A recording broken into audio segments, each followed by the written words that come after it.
नमस्कार दर्शक बंधु, आज भिडियो आंभे माने सोफिया फिरदोसଙ୍କ विषय किछि कथा जानिबा।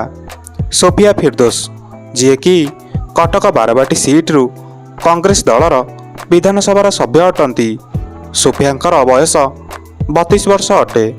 से ओडिशार प्रथम मुस्लिम महिला एमएलए अटंती। Sofia Bhubaneswar Kalinga Institute of Industrial Technology civil engineering graduate अटंती। 2002 रे से IIM Bengaluru executive general management programme भी पूरा करिसंती।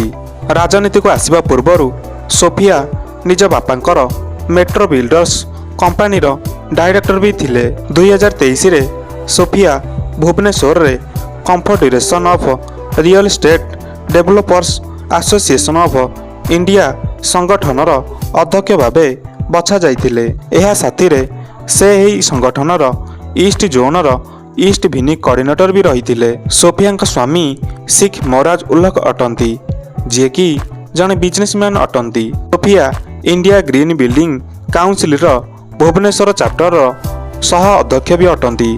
निर्वाचन आयोग को दिया जाइथिबा डाटा अनुसार तांकर संपत्ति पाखापाखि 5 कोटी टंकार। सोफिया फिरदोस वरिष्ठ कांग्रेस लीडर मोहम्मद मकीमकर झील अटंती, जी तांक झील पूर्वरु सही सीट रे विधायक भी थिले। लाइव एंड लॉ रिपोर्ट अनुसार तांक उपरे ओडिशा ग्रामीण आवास विकास निगम सहित जड़ित लोन को नहीं भ्रष्टाचार आरोप होइतिला, जहाँ पर कांग्रेस पार्टी तांक झील सोफिया फिरदोस को एही सीट रु ठिया खरिबा पई निष्पत्ति नैथिला। दर्शक बंधु, यह थिला सोफिया फिरदोसंकर विषय किछि तथ्य। जदि आपण माननकु एही भिडियोटी भल लागिला तो भिडियोटी को लाइक एवं चैनल टी को सब्सक्राइब करि दियंतु।